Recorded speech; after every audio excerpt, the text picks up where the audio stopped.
alihi wa ashabihi wa man tabi'ahu wa wala. La hawla wa la quwwata illa billah, amma ba'd. Rabbi a'udzubika min hamazatis syayatin wa a'udzubika rabbi an yahdurun. Rabbi ishrah li sadri wa yassir li amri wa hlul 'uqdatam min lisani yafqahu qawli. Raditu billahi rabba bil islami dinan wa bi Muhammadin nabiyya wa rasula wa bil Qur'ani imama. Qala Allah ta'ala fil Qur'anil Karim, bismillahis samii'il 'aliim minasy syaithanir rajim. Inna fi khalqis samawati wal ardi wa ikhtilafil laili wan nahari la ayatin li ulil albab allazina yazkuruna Allaha qiyaman wa qu'udan wa 'ala junubihim wa yatafakkaruna fi khalqis samawati wal ardi rabbana ma khalaqta hadza batila subhanaka faqina azabannar. Shadaqallahul azim.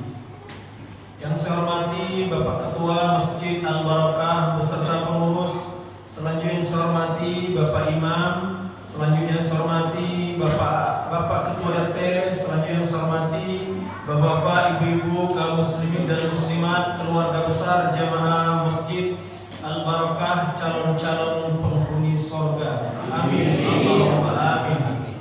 Pertama dan yang terutama sekali, marilah kita bersama-sama mengucapkan alhamdulillah wa syukurulillah. Selanjutnya tidak perlu lupa kita kirimkan salawat dan salam buat arwah junjungan alam, junjungan umat siang dan malam, yakni Nabi akhir zaman Nabi Muhammad sallallahu alaihi wasallam, dengan ucapan Allahumma shalli ala sayyidina Muhammad wa ala ali sayyidina Muhammad. Assalamu alayka ya Rasulullah. Bapak, ibu, kaum muslimin dan muslimat yang dirahmati Allah Subhanahu wa taala, menurut jadwal pada malam ini yang menyampaikan kajian adalah Al-Mukarram Al-Ustaz Dr. Haji Muhammad Fakhri MAG. Kebetulan beliau tadi ada urusan, masih ada urusan, dan beliau minta digantikan jadwalnya di Masjid Al-Barakah. Dan beliau tadi titip salam, kirim salam kepada jamaah atas ketidakhadirannya karena ada urusan di kantornya, dengan ucapan Assalamualaikum warahmatullahi wabarakatuh. Waalaikumsalam. Bapak, ibu-ibu, kaum muslimin dan muslimat yang dirahmati Allah Subhanahu wa taala, judul kajian kita pada malam ini adalah memanfaatkan waktu. Bapak, ibu-ibu, kaum muslimin dan muslimat yang rahmati Allah Subhanahu wa taala, waktu di dalam Islam adalah sesuatu yang sangat berharga. Bahkan mengalahkan harga uang, emas, berlian, permata nan elok dan batu mulia lainnya. Seorang ahli hikmah pernah mengatakan, barang siapa yang melewatkan satu hari dari umurnya tanpa ada hak yang dia laksanakan, keperluan yang dia tunaikan, kebaikan yang dia tancapkan, ilmu yang dia peroleh, berarti ia telah merusak harinya. Ada pepatah mengatakan sesuatu yang misteri bersifat terpanjang tetapi juga yang terpendek, tercepat tetapi juga yang terlambat. Kadang-kadang kita tidak mengindahkannya, setelah ia berlalu baru kita menyadarinya. Ia menelan segala yang kecil dan membangun segala yang besar. Apa itu? Itulah waktu. Waktu adalah yang terpanjang karena ia ukuran keabadian, yang terpendek karena tidak seorang pun mempunyai waktu yang cukup untuk menyelesaikan tugas kehidupannya di dunia ini. Bapak-bapak, ibu-ibu, kaum muslimin dan muslimat yang Allah muliakan, bagi mereka yang gembira, waktu berjalan begitu cepat. Dan bagi mereka yang sengsara, waktu berjalan begitu lambat. Tak ada yang dapat kita lakukan di dunia ini, karena waktu adalah satu-satunya pentas bagi kehidupan kita di dunia ini. Dan di dalam Al-Quran Allah Subhanahu wa ta'ala banyak bersumpah dengan waktu. Dimulai dari wal fajri, demi waktu fajar. Kemudian was-subuhi, demi waktu subuh. Kemudian waktuha, demi waktu duha. Selanjutnya wan-nahar, demi waktu siang. Kemudian wal-asri, demi waktu asar. Kemudian wal-laili, demi waktu malam. Jadi hampir setiap Subhanahu wa taala bersumpah, maka para ahli tafsir menyebutkan jika Allah Subhanahu wa taala banyak bersumpah dengan sesuatu, berarti sesuatu itu menunjukkan sesuatu yang berharga bagi diri manusia tersebut. Bapak-bapak, ibu-ibu kaum muslimin dan muslimat yang Allah muliakan, dan jatah waktu kita sehari semalam sama, yaitu 24 jam. Dan orang-orang soleh tempo dulu tidak menyukai orang-orang yang santai, baik dalam kehidupan agama maupun dalam kehidupan dunia. Maka oleh sebab itu, waktu luang bagi laki-laki adalah kelalaian, sedangkan waktu luang bagi perempuan adalah nafsu birahi yang menggerakkan insting dan memikirkan syahwatnya. Bukankah istri wazir tertawan hatinya dengan Nabi Yusuf dan memperdaya Yusuf agar jatuh ke dalam lubang jeratannya karena waktu luang yang dia rasakan? Dan waktu luang itu sangat berbahaya apabila waktu luang bersatu dengan masa muda dan finansial, yakni potensi ekonomi yang dimiliki oleh seorang. Maka oleh sebab itu Abul Al-Ittahiyah mengatakan, sesungguhnya masa muda, waktu luang, dan banyak harta adalah perusak bagi mereka-mereka yang benar-benar ingin rusak. Jadi diulangi sekali lagi, waktu muda, banyak harta adalah perusak bagi mereka-mereka yang benar-benar ingin rusak. Apa ibu-ibu kaum muslimin dan muslimat yang Allah muliakan? Maka oleh sebab itu, seorang ulama kontemporer bernama Profesor Dr. Syekh Yusuf Qaradawi, dia mengatakan dalam bukunya yang berjudul Al-Waqtu fil Hayatil Muslim. Di dalam buku itu dia mengatakan ada keempat kewajiban seorang muslim terhadap waktu. Beginilah seorang muslim dalam memanage waktunya, dalam mengisi waktunya. Dan yang kelima adalah termasuk perbuatan haram dilakukan seorang muslim terhadap waktu. Inilah yang akan kita sampaikan pada pertemuan kali ini. Bapak ibu-ibu kaum muslimin dan muslimat yang Allah muliakan, mana 4 kewajiban seorang muslim terhadap waktu? Pertama, memakmurkan waktu dengan ibadah, tidak menyia-nyiakan waktu walau sedetik sekalipun untuk hal-hal yang tidak bernilai ibadah. Jadi ini yang pertama, memakmurkan waktu dengan ibadah, tidak menyia-nyiakan waktu walau sedetik sekalipun untuk hal-hal yang tidak bernilai ibadah. Tapi yang dimaksud dengan ibadah di sini adalah ibadah dalam arti yang luas.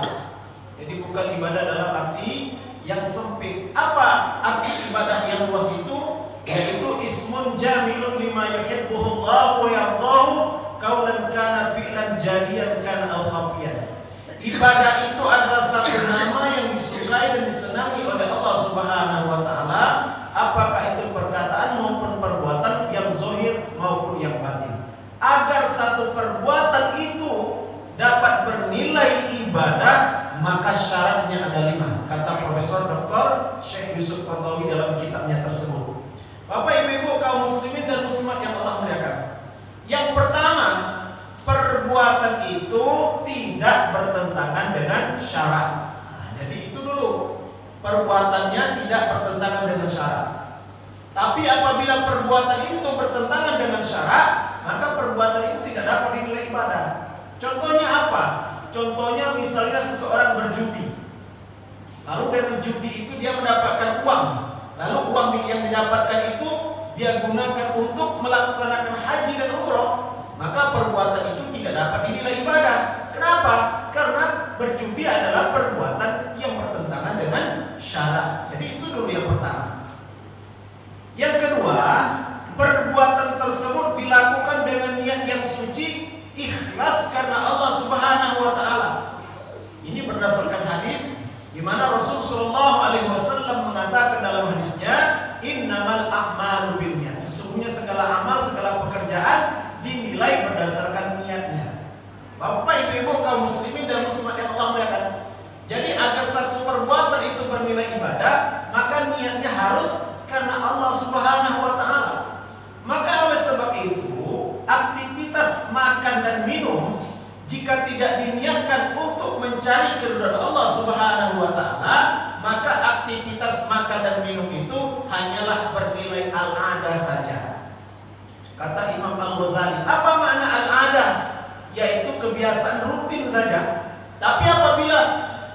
Ketika makan dan minum itu diniatkan. Apa niatnya? Dengan makan dan minum mendapatkan tenaga, mendapatkan kekuatan. Lalu tenaga dan kekuatan itu nanti digunakan untuk ibadah kepada Allah Subhanahu wa taala. Maka aktivitas itu dapat dinilai ibadah. Bapak Ibu kaum muslimin dan muslimat yang Allah muliakan. Maka oleh sebab itu di dalam kaidah usul fiqh dikatakan an-niyatus sholihah taqlubul adatu ibadah. Niat yang soleh dapat merubah adat kebiasaan itu bernilai ibadah. Kemudian Dr. Syekh Sulqadawi juga mengatakan sahih wijhatak lam takuntul hayatak ibadah. Betulkan niat dan motivasimu, niscaya segala perbuatanmu itu dinilai ibadah. Jadi bapak-bapak, ibu-ibu kaum muslimin dan muslimat yang Allah muliakan, ini yang kedua, harus ada niat. Apapun kegiatan agar bernilai ibadah, maka niatnya harus karena Allah Subhanahu wa taala. Kemudian yang ketiga apa? Agar satu perbuatan itu bernilai ibadah, yang bersangkutan melakukan perbuatan tersebut dengan keteguhan hati dan percaya diri bahwa perbuatan yang dilakukan benar-benar mengandung kebaikan, bukan setengah hati, bukan separuh hati, tapi dilakukannya perbuatan itu dengan sepenuh hati. Karena Rasulullah SAW mengatakan dalam hadisnya yang artinya sesungguhnya Allah Subhanahu wa taala mencintai satu pekerjaan, satu perbuatan yang dilakukan dengan keteguhan hati dan percaya diri. Maka oleh sebab itu apapun aktivitas agar dia bernilai ibadah, maka lakukan dengan sepenuh hati. Maka sebagai tukang misalnya, maka lakukan pekerjaan itu dengan sepenuh hati. Kemudian sebagai ibu rumah tangga, maka agar dia bernilai ibadah, maka lakukan kegiatan tersebut dengan sepenuh hati. Sebagai kepala rumah tangga, sebagai suami, agar dia bernilai ibadah, maka lakukan aktivitas tersebut, perbuatan tersebut dengan sepenuh hati. Bapak, ibu-ibu kaum muslimin dan muslimat yang Allah muliakan. Jadi ini yang kedua, yang ketiga maksudnya. Agar perbuatan itu bernilai ibadah, maka lakukan dia dengan sepenuh hati, bukan setengah hati, tapi adalah 100%. Kemudian yang keempat, harus memperhatikan garis-garis dan aturan-aturan Allah Subhanahu wa taala. Tidak ada penipuan, tidak ada pengkhianatan, tidak ada kecurangan di dalamnya. Tapi apabila ada penipuan, kecurangan di dalamnya, maka aktivitas tersebut tidak dapat dinilai ibadah. Apa contohnya Bapak Ibu yang Allah muliakan? Contohnya adalah aktivitas jual beli di pasar. Apabila di dalam aktivitas jual beli itu ada penipuan, ada pengkhianatan, ada kecurangan di dalamnya, maka aktivitas itu tidak dapat dinilai ibadah. Dan yang terakhir, yang kelima, ini tak kalah pentingnya adalah perbuatan-perbuatan duniawi dengan niat ibadah tidak boleh melalai-lalaikan kewajiban agama. Apabila lalai dalam melaksanakan kewajiban agama, maka perbuatan itu tidak dapat dinilai ibadah, tapi hanya dapat dinilai duniawi saja. Apa kata Allah Subhanahu wa taala? Bismillahirrahmanirrahim. Ya ayyuhallazina amanu la tulhikum amwalukum wala auladukum an zikrillah wa may yaf'al dzalik fa ulaika humul khasirun. Hai orang-orang yang beriman, jangan gara-gara harta, gara-gara anak lalai dalam beribadah kepada Allah Subhanahu wa taala.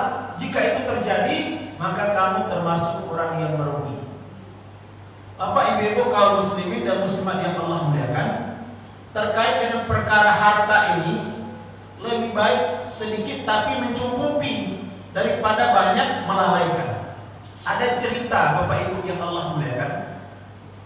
Dahulu ada orang tua yang kaya raya, dan dia berada di usia senjanya, dan dia sangat takut menghadapi kematiannya. Karena dia takut menghadapi kematiannya, maka dia bangun kuburannya indah, cantik, pakai AC. Ada pula tempat tidur yang dibuatnya sebagai tempat orang yang menjaganya nanti ketika dia meninggal, ketika dia mati. Maka setelah kuburannya dibangun, maka dia katakan kepada istrinya, apa katanya? Wahai istriku, nanti kalau abang mati, kau temani abang ya, kau kawani abang ikutlah bersama abang di dalam kubur, karena semuanya di sana sudah abang sediakan. Apa kata istrinya? Apa kata suaminya? Kalau kamu mau ikut, maka seluruh harta abang akan menjadi milikmu. Apa kata istrinya? Tak dapat harta, tidak apa-apa abang, kata istrinya. Jadi istrinya tidak mau menemaninya di dalam kubur. Kemudian karena istrinya tidak mau, maka dia tawarkan kepada anak-anaknya. Satu pun anak-anaknya tidak ada yang mau menemaninya di dalam kubur. Dan dia minta temankan selama 40 hari 40 malam di dalam kubur. Karena dia sangat takut berhadapan dengan malaikat Munkar dan Nakir selama 40 hari 40 malam. Tapi minta kawankan selama 40 hari 40 malam dengan anak-anaknya. Satu pun anak-anaknya tidak ada yang mau. Padahal dia sudah bersusah payah mengumpulkan harta demi untuk anak-anaknya. Minta temankan selama 40 hari 40 malam. Satu pun anak-anaknya yang tidak ada yang mau. Karena keluarganya tidak ada yang mau, Bapak Ibu yang Allah muliakan, maka dia buat sayembara. Apa sayembaranya? Apa katanya? Siapa orang yang mau menemaninya selama 40 hari 40 malam di dalam kuburnya, maka orang itu akan mendapatkan separuh dari hartanya. Itulah isi pengumumannya. Akhirnya adalah seorang pencari kayu. Apanya, pekerjaannya adalah pencari kayu. Dan dia sangat susah dengan kehidupannya. Maulah dia menerima tawaran orang tua yang kaya itu. Dan dia bersedia akan menemani orang tua yang kaya itu kalau mati selama 40 hari 40 malam di dalam kubur. Maka singkat cerita, matilah orang itu. Ketika mati, kemudian dia dikuburkan, mayat-mayat pun pulang, berziarah-ziarah kubur pulang. Mulailah si pencari kayu masuk ke dalam kubur dan duduk di situ, karena memang sudah ada tempat disediakan di situ. Bapak Ibu kaum muslimin dan muslimat yang dirahmati Allah Subhanahu wa taala, maka singkat cerita datanglah malaikat Munkar dan Nakir. Malaikat Munkar dan Nakir tidak menanya si mayat, justru melihat si tukang kayu yang duduk di situ, pencari kayu yang duduk di situ. Sehingga malaikat Munkar dan Nakir bertanya, apa kata si malaikat Munkar dan Nakir? Anda ini siapa? Kata orang itu, saya ini adalah pencari kayu. Untuk apa kau di sini? Kau kan masih hidup. Apa kata si pencari kayu? Saya disuruh jaga ini, saya suruh temani ini. Kemudian malaikat Munkar dan Nakir tanya lagi, untuk apa kau jaga? Untuk apa kau temani? Kata si pencari kayu, hidup saya susah, hidup saya menderita. Kemudian malaikat Munkar dan Nakir tanya lagi, apa harta kekayaanmu? Si pencari kayu mengatakan, harta kekayaan saya di kapak. Di kapak sebiji. Inilah harta kekayaan saya, kata si pencari kayu. Bapak Ibu kaum muslimin dan muslimat yang dirahmati Allah Subhanahu wa taala. Kemudian malaikat Munkar dan Nakir tanya lagi, dari mana kapak itu kau dapatkan?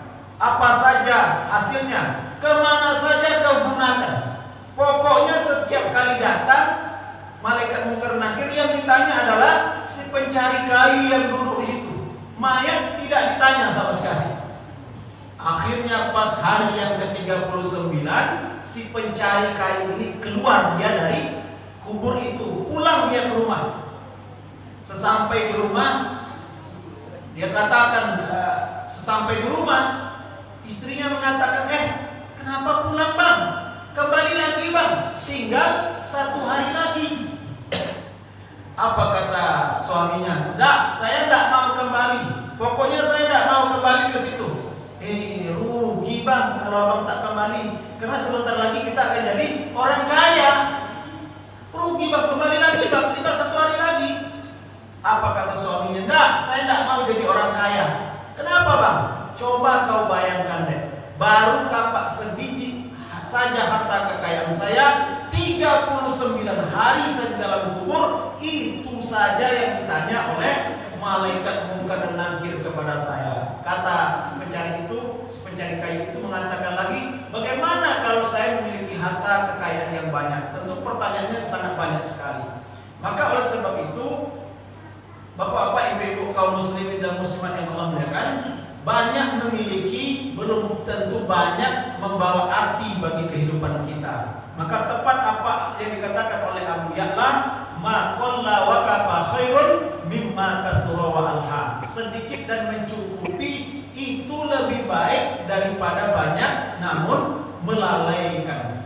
Bapak, ibu-ibu kaum muslimin dan muslimat yang Allah muliakan, kita hidup di dunia ini hanya sebentar saja. Kita berasal dari tanah, hidup seketika di tanah. Kalau meninggal, kalau mati akan masuk ke dalam tanah. Dan kita ini lebih lama hidup di dalam tanah dibandingkan di atas tanah. Jadi jangan ketika di atas tanah ini beria-ia seolah-olah tidak akan mati-mati selamanya. Berapa usia di atas tanah? Kalau mengikut Nabi Muhammad SAW yaitu 63 tahun. Ada yang kurang, ada yang lebih. Itu usia di atas tanah. Usia kuburan ada tidak yang 1 juta tahun? 200.000 tahun?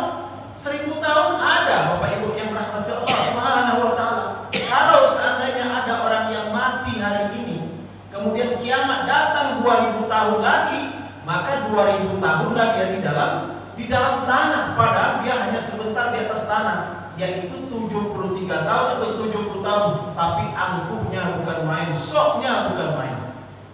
Bapak Ibu kaum muslimin dan muslimat yang rahmati Allah Subhanahu wa taala. Kata Imam Ali karamallahu wajhah, "Mali bani Adam wal kibra fa inna awwalu nutfa wa akhiru jifa wa yahmilu bainahum al-qazar." Tidak ada yang disombongkan dari diri anak Adam itu. Dia tercipta dari atas air hina, kemana-mana membawa kotoran, akhirnya adalah bangkai. Bapak ibu kaum muslimin dan muslimat yang Allah muliakan. Jadi ini yang pertama, yaitu memakmurkan waktu dengan ibadah, tidak menyia-nyiakan waktu walau sedetik sekalipun untuk hal-hal yang tidak bernilai ibadah. Inilah kewajiban kita yang pertama. Bapak ibu kaum muslimin dan muslimat yang Allah muliakan. Yang kedua apa? Yang kedua adalah setiap waktu itu memiliki ibadahnya sendiri-sendiri. Maka beribadahlah sesuai dengan tuntunan waktu itu. Jadi dalam hal ini yang terpenting itu bukan amalan apa dan kapan diamalkan, tapi yang terpenting itu adalah amalan apa yang sesuai untuk diamalkan pada waktu yang sesuai pula. Maka oleh sebab itu suatu ketika Abu Bakar Siddiq melantik Umar bin Khattab sebagai khalifah, apa kata Abu Bakar Siddiq kepada Umar bin Khattab? Bagi Allah itu ada amalan-amalan di malam hari, tidak diterimanya amalan tersebut jika dilakukan di siang hari. Bagi Allah itu ada amalan-amalan di siang hari, tidak diterimanya amalan tersebut jika dilakukan di malam hari. Jadi ini yang kedua. Kemudian yang ketiga, Bapak Ibu yang Allah muliakan, kewajiban kita terhadap waktu adalah hendaklah setiap muslim itu mengatur waktunya untuk berbagai aktivitas, baik yang berkaitan dengan aktivitas dunianya maupun yang berkaitan dengan aktivitas agamanya. Sehingga Bapak Ibu yang Allah muliakan, aktivitas tersebut tidak saling bertabrakan. Maka oleh sebab itu, aktivitas yang penting harus didahulukan daripada aktivitas yang tidak penting. Aktivitas yang lebih penting harus didahulukan daripada aktivitas yang penting. Aktivitas yang dibatasi oleh waktu harus didahulukan daripada aktivitas yang tidak dibatasi oleh waktu.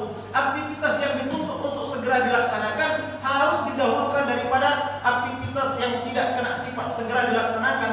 Dan aktivitas yang telah ditentukan batas-batas waktunya, hendaklah laksanakan aktivitas tersebut dalam batas-batas waktu yang telah ditentukan tersebut. Nah, jadi ini yang ketiga. Kemudian yang terakhir, yang keempat, kewajiban seorang muslim terhadap waktu adalah hendaklah setiap muslim itu dapat mengambil pelajaran dari setiap perputaran waktu yang terjadi di dunia ini. Jangan waktu itu berlalu begitu saja tanpa dapat diambil pelajaran di dalamnya. Bapak Ibu kaum muslimin dan muslimat yang Allah muliakan. Di dunia ini banyak peristiwa-peristiwa. Kadang ada peristiwa itu yang dapat kita saksikan, ada yang tidak.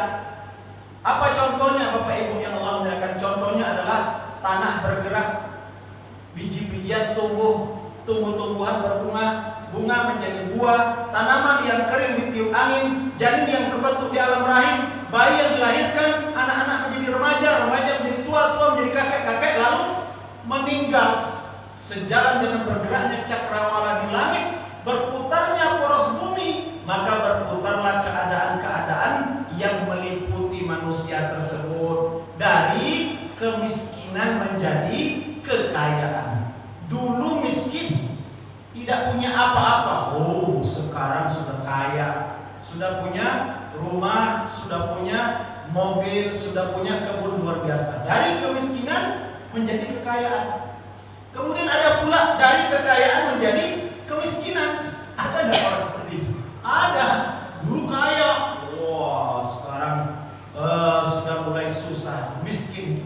Kemudian dari kesehatan menjadi kesakitan. Dulu sehat walafiat, sekarang sudah mulai sakit-sakitan. Jadi kata bapak itu, bapak haji itu, bapak ibu yang Allah muliakan, dulu Ustaz, saya kalau bawa motor itu, Honda itu, kalau hujan itu tidak pakai jaket saya, biasa saja. Bawa motor, bawa Honda itu, hujan-hujan gerimis itu, tak masalah. Tapi ketika mendengar hujan sekarang ini, menggigil saya katanya. Subhanallah. Dari kesehatan menjadi kesakitan. Kemudian dari kemudaan menjadi ketuaan. Dulu muda, sekarang sudah mulai tua. Kejadian-kejadian ini merupakan tanda-tanda kebesaran Allah Subhanahu wa taala bagi orang yang berakal, bagi orang yang memiliki wawasan, dan bagi orang yang memiliki hati nurani, Bapak Ibu yang mulia. Namun kejadian-kejadian ini semua tidak akan ada manfaatnya bagi orang yang tidak memiliki akal, yang tidak memiliki wawasan dan tidak memiliki hati nurani. Berlalu begitu saja. Inilah yang Allah katakan di dalam surah Ali Imran ayat 190 yang telah kami bacakan di awal tadi, yang artinya sesungguhnya dalam penciptaan langit dan bumi silih bergantinya malam dan siang terdapat tanda-tanda kebesaran Allah Subhanahu wa taala bagi orang yang berakal. Siapa orang yang berakal? Yaitu orang-orang yang mengingat Allah ketika berdiri, duduk dan berbaring, dan mereka mengatakan, Maha suci Engkau ya Allah, tidaklah Engkau ciptakan ini semua dengan sia-sia. Ketika ayat ini turun, maka Rasulullah SAW itu meneteskan air mata, berurai air mata. Satu malam Bapak Ibu yang Allah muliakan, satu ketika Rasulullah SAW mengatakan kepada istrinya, wahai istriku, izinkan saya malam ini beribadah dengan Tuhanku. Apa kata Siti Aisyah? Ya Rasulullah, saya senang dekat dengan engkau ya Rasulullah, tapi saya lebih senang lagi jika engkau dekat dengan Tuhanmu. Akhirnya Rasulullah SAW pergi ke belakang mengambil wudhu tanpa banyak menumpahkan air. Kemudian beliau sholat. Ketika sholat beliau berurai air mata sampai pipinya basah oleh air mata. Kemudian ketika beliau sujud, kemudian basah tempat sujudnya oleh air mata. Kemudian beliau berbaring sambil menangis, sambil berurai air mata, sampai Bilal mengumandangkan azan subuh. Bapak ibu-ibu kaum muslimin dan muslimat yang Allah muliakan, setelah Bilal mengumandangkan azan subuh, akhirnya Bilal bin Rabah pergi ke rumah Rasulullah dan menemui Rasulullah bertemu dalam keadaan menangis. Apa kata Bilal bin Rabah? Ya Rasulullah, kenapa Anda menangis? Apa yang menyebabkan Anda menangis? Ma taqaddama min dzanbika wa ma ta'akhkhar. Dosa Anda yang dulu, sekarang dan yang akan datang sudah diampunkan oleh Allah Subhanahu wa taala. Apa yang menyebabkan Anda menangis? Apa kata Rasulullah? Maka Rasulullah baca surah Ali Imran ini, Bapak Ibu yang Allah muliakan. Apa kata Rasulullah di ujung ini? Rasulullah mengatakan, celakalah mereka yang membaca ayat ini namun tidak merenungi isi kandungan dari ayat ini. Celakalah mereka, kata Rasulullah. Jadi bapak-bapak, ibu-ibu kaum muslimin dan muslimat yang Allah muliakan, inilah yang keempat kewajiban seorang muslim itu, hendaklah dia dapat mengambil pelajaran dari setiap perputaran yang terjadi, perputaran waktu yang terjadi di dunia ini. Jangan waktu itu berlalu begitu saja tanpa dapat diambil pelajaran dalamnya. Dan yang terakhir, kata Dr. Syekh Yusuf Qardawi adalah termasuk perbuatan haram dilakukan oleh seorang muslim terhadap waktu, yaitu menyia-nyiakan waktu dengan pemubaziran dan pemborosan, melampaui batas-batas kewajaran, tidak menyesal atau bersedih terhadap sikap dan seperti itu. Kenapa? Karena waktu ini adalah amanah dari Allah Subhanahu wa Ta'ala, dan setiap amanah akan dimintakan pertanggungjawaban oleh Allah Subhanahu wa Ta'ala. Saking besarnya manfaat waktu ini, kegunaan waktu ini, para sahabat tempo dulu ketika mereka berkumpul, belum mereka akan berpisah sebelum salah seorang di antara mereka membacakan surat Al-Asri.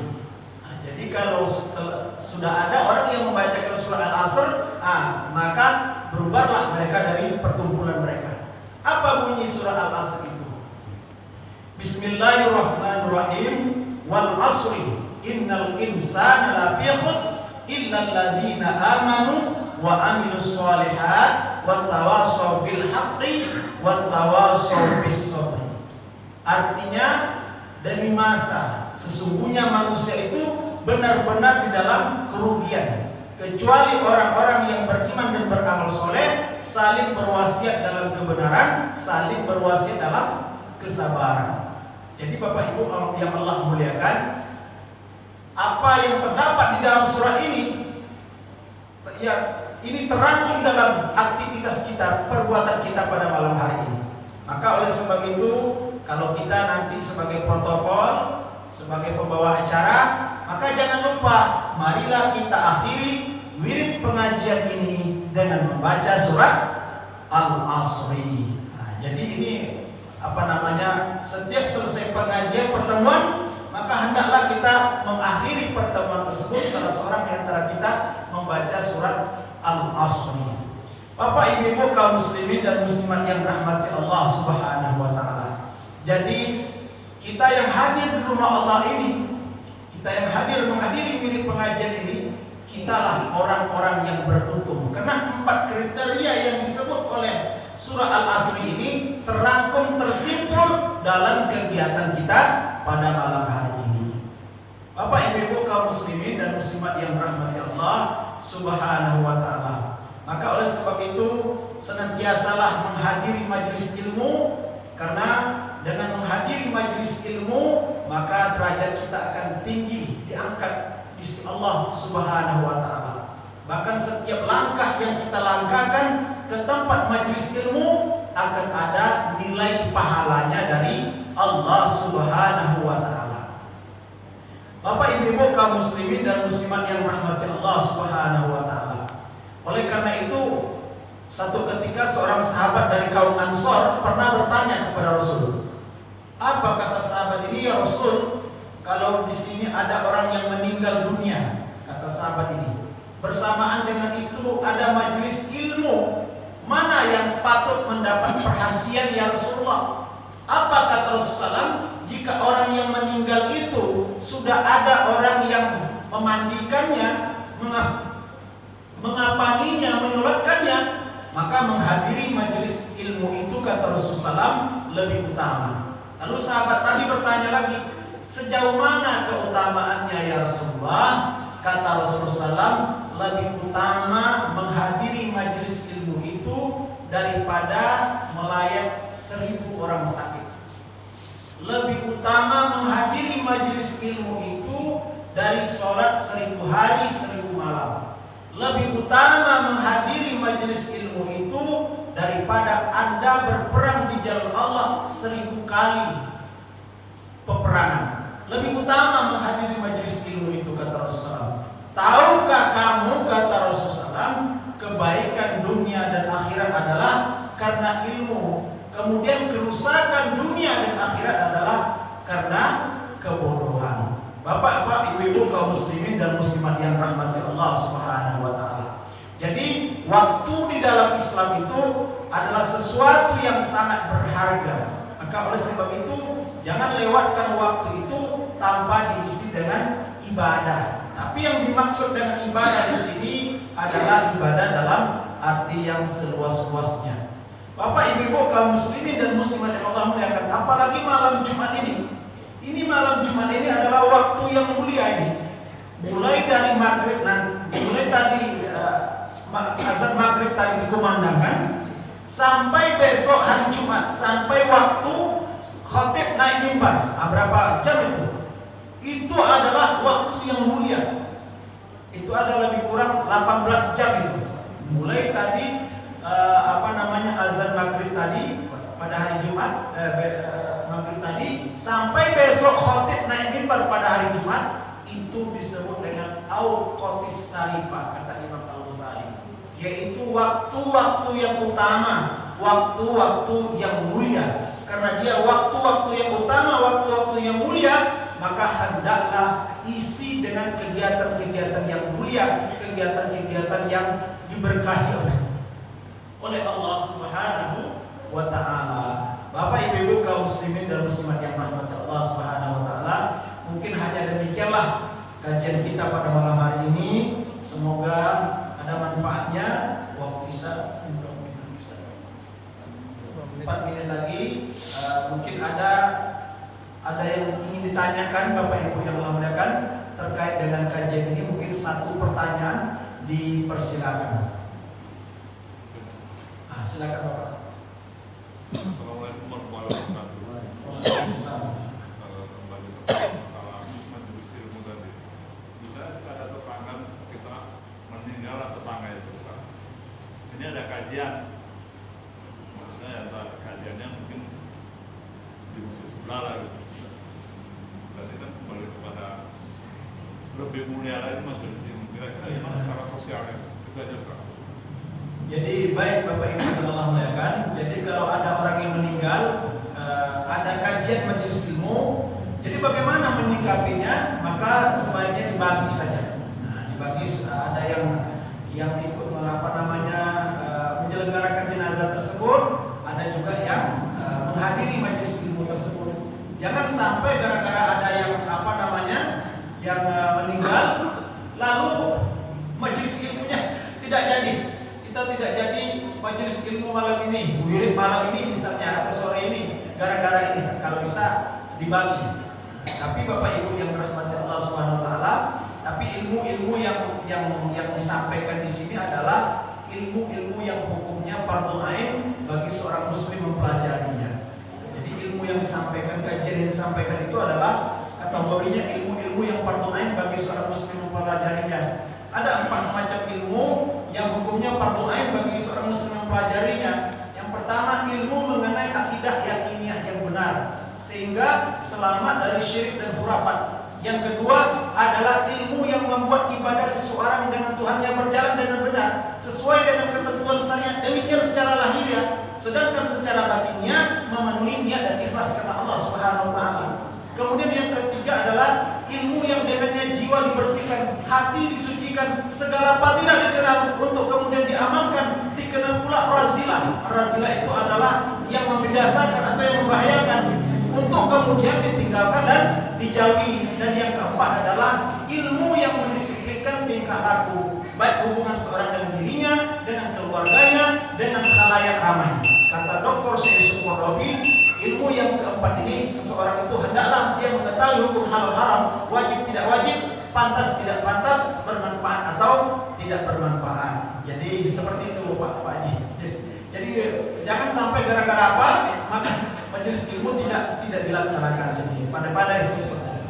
Baik Bapak-bapak, Ibu-ibu, kaum muslimin dan muslimat yang dirahmati Allah Subhanahu wa taala, demikian kajian kita pada malam hari ini, semoga bermanfaat. Akhirnya karena waktu Isya sudah masuk, akhirnya wallahul muwaffiq ila aqwamit thoriq wa billahi taufiq wal hidayah wal afu minkum. Wassalamu alaikum warahmatullahi wabarakatuh.